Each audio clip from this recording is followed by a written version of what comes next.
Hello! Today we're going to be making this bag. First of all, we need to figure out how big to make it. So I've got my trainers here as a rough guide, and this old bin lid which is destined for recycling just happened to be exactly the right size for the end of the bag. So pop that down on your fabric and draw around it. Nothing fancy here, you don't need to worry about seam allowances or anything like that. It will just be taken up when we actually do the sewing. You'll need two of these because of course the bag has two ends.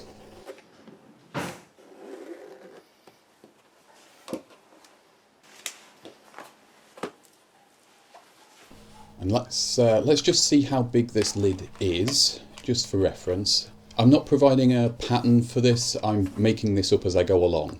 So I'm just using the items around me and just seeing what fits to get where I want to be with it. And it looks like your circumference there is 37 inches. So if you're following along at home, that's roughly what size you need.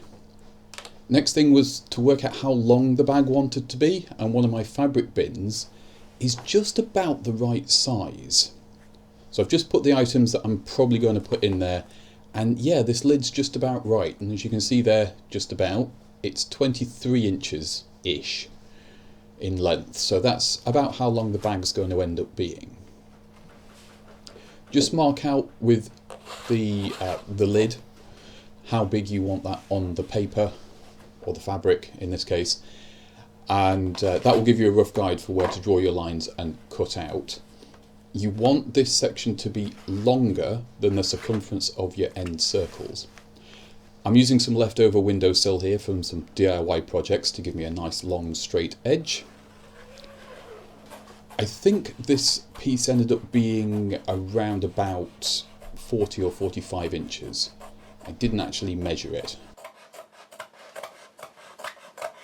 It's pretty tough fabric to cut out this. It's some sort of covered canvas. I'm not really sure what's on it. It seems to be some sort of waterproofing, but it really is hard work to cut it out. It just seems to grab everything.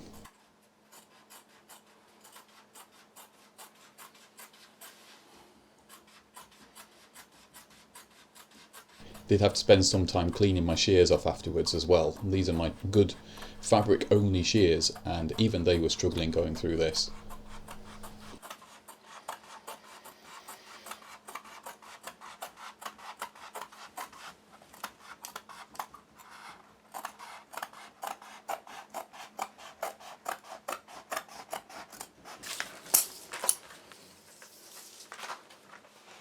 Right, let's see how long this actually is.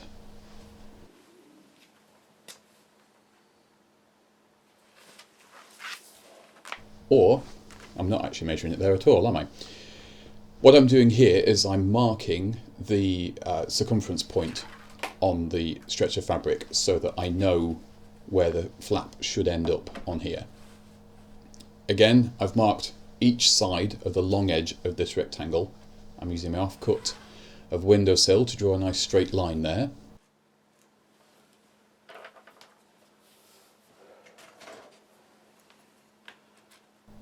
And I'm just spacing that with a little block. That will give me the width of the flap that folds over. You can make this longer if you want to. So the second line is my cut line.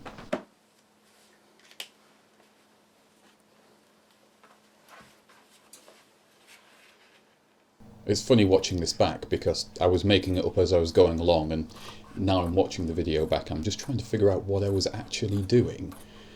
But it looks like what I've done is I've cut one long strip the same width out of the whole original piece of canvas, and now I'm just chopping things down and fitting. So here's the end pinned onto the body of the bag, and there's the flap. You can see I've made use of one of the original end seams, so I don't have to sew that again. Now we're going to make the new straps. It turned out this metal ruler was just about the right width for the straps that I want to make. So you put it down in your fabric and do a dotted line for your middle, and then put your ruler next to the dotted line to make your permanent line. Then using a very long straight edge, you run along your entire fabric. I didn't know how long or short I wanted these straps, so I made them as long as I possibly could with the material that I'd got, which, as it happened, turned out to be perfect.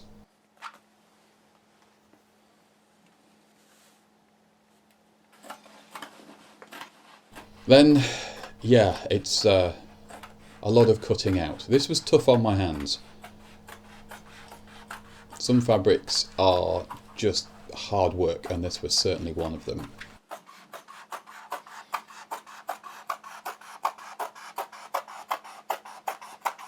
Once you've got your straps cut out, you need to do a little bit of ironing. You want to turn over the edge of the fabric about the width of a finger. I didn't actually measure how much that is, but it's sort of like your seam allowance usual. And this fabric sort of presses okay. It's very springy, again because of whatever that finish is on it. It just keeps wanting to spring out. Do both long edges of your straps, as you can see here, and just press down the entire length. On some fabrics I would pin and then press. I'll tell you later why I didn't do that on this. Once you've got those two edges folded, you then want to fold the strap in half so they meet. This will make sense in a bit when I actually show you how these straps go together.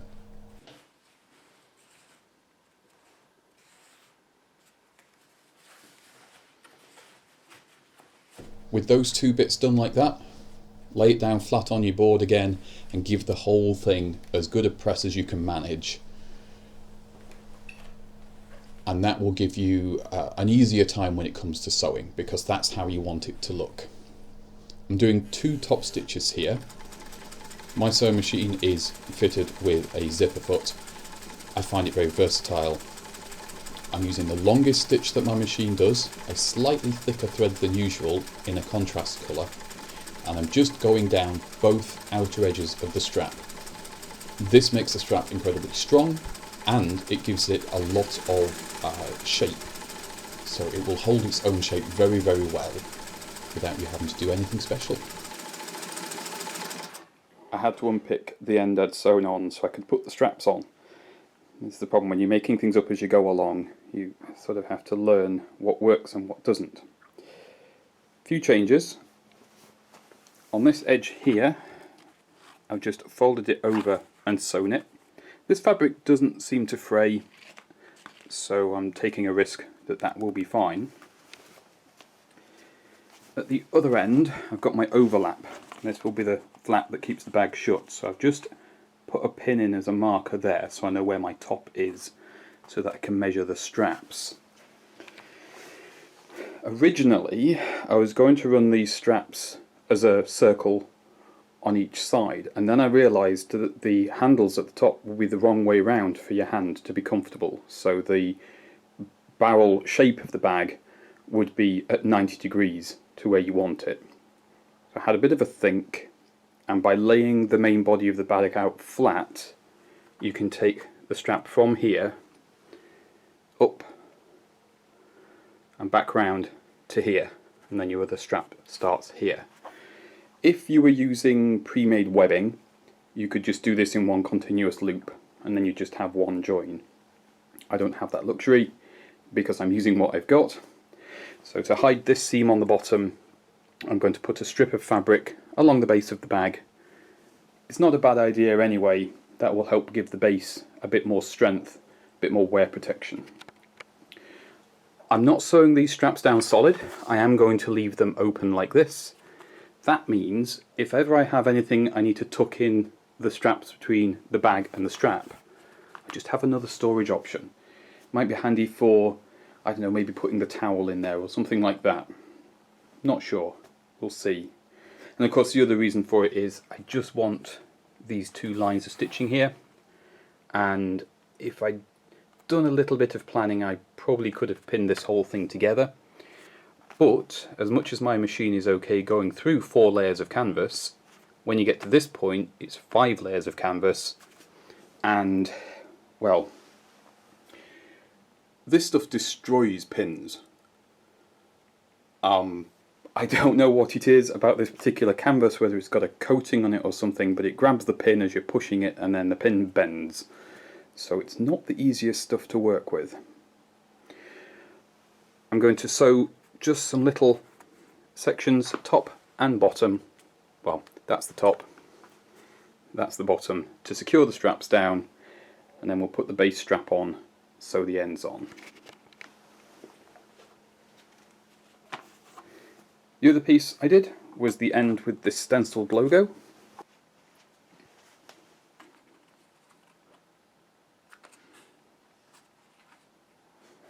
Hopefully I'll find out who that is.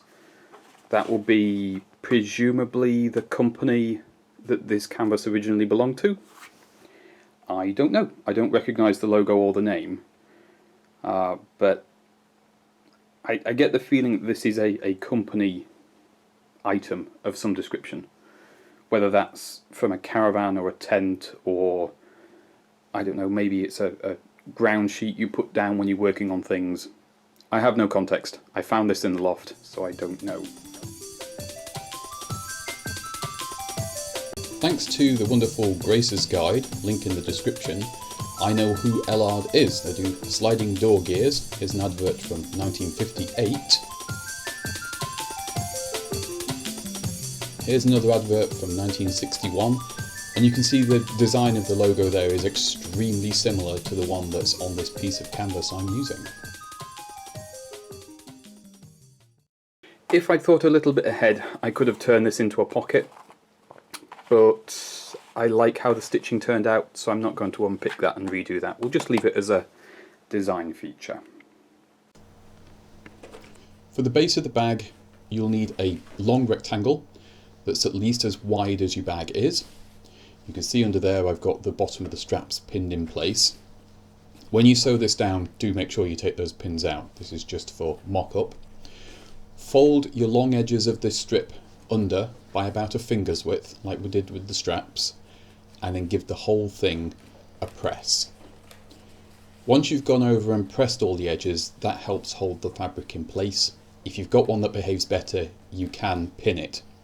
And then you just top stitch along that edge exactly the same as the straps, across the straps and everything, and that will do the bottom of your bag. If you slow down a bit with your sewing machine when you get to the thicker bit where the straps are, it will make life a bit easier for you too.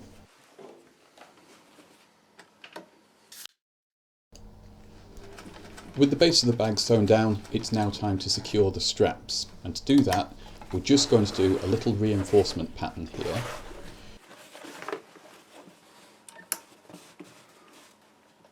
Take your time, you want to be fairly precise with this, and we're making a Z or a capital N shape along the strap.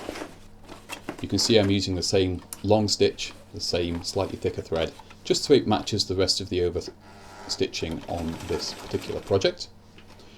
When you get to the edge, sometimes it's easier to turn the machine by hand rather than trying to rely on the speed of the foot. So if you can do that with your machine, then definitely do.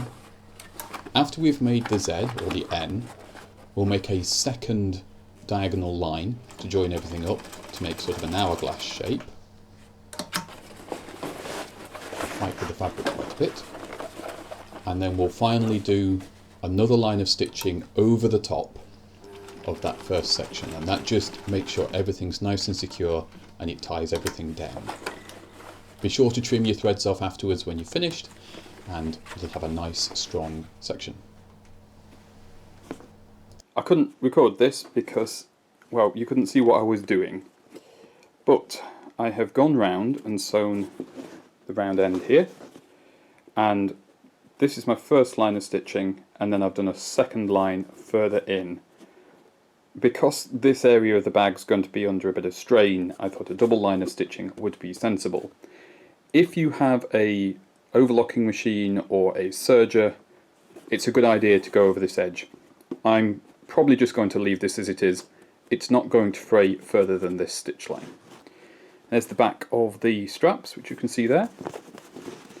We've got the flap to do, and currently the bag is inside out. The neat thing is, it's already holding the shape that I want it to hold. So I'm going to turn this inside out, or right side out I suppose, and then we'll see what needs finishing and adjusting. Just a quick look, and yeah, the workspace is a bit messy at the moment. That's how it goes. That looks like a proper bag. I'm really pleased with that.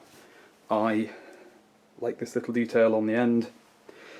The straps are just the right length to be a shoulder strap for me, so that's really good too. And there's enough space in there for, well, there's more space than I really need. I could have made the bag marginally smaller, but it's nice to have a bit more space, because I don't know how much I am going to need. I don't know how much I'm not going to need. This is a new journey for me, and we'll just have to see how it goes. I have some finishing details to do here. The flap that goes over needs the edges just turning under, and it might need just a bit of Velcro to hold it down. I've not decided yet. I'm going to see how that is when I've actually sewn it up fully. Last bit of top stitching done there, and that does actually help just give the flap a little bit more shape, a little bit more form. This canvas is very stiff, so it's very useful for giving it some shape. It's done. It's finished. That hasn't taken terribly long, and I'm quite happy with the end result. It's not exactly luxury, but I didn't want luxury, I wanted practicality.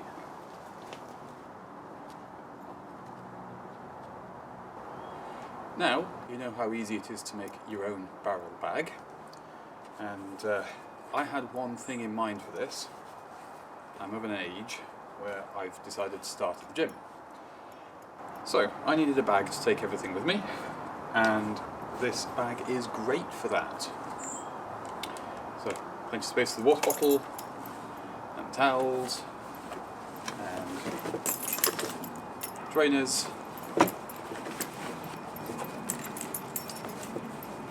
And it's nice and tough, so I can just dump it in the back of the car, or I can squish it in the locker when I get there, which is fine. The straps are exactly the right length, and the other handy thing is you have to take your own padlock to our gym, and it goes on the straps just right, so I don't lose it and I always remember where it is. It's been a pretty easy project, this one, a little bit of trial and error, and since the pattern is so simple, you can have a go at making these yourself.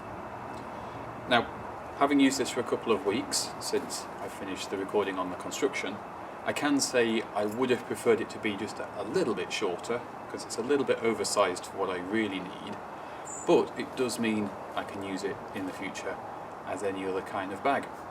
Goes through the wash, no problem. I've not had any issues with any fraying, even though it's not lined. So yeah, give it a go. If you've got some fabric a bit like this kicking around, or you just fancy having a play with some scraps, then yeah, have a go, see how you get on, and if it all goes wrong, it doesn't matter.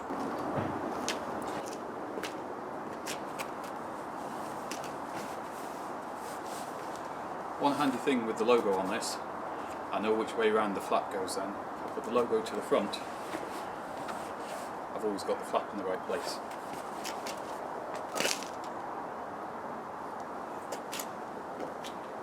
It's pretty comfortable. The straps are just the right length for me. The only issue I occasionally have is that strap sometimes comes off my shoulder, but you could fix that by just putting a tie around these two handles to keep them together. Most of the time for me, not an issue. I just shove it on my back. The straps tend to stay put. Great little project.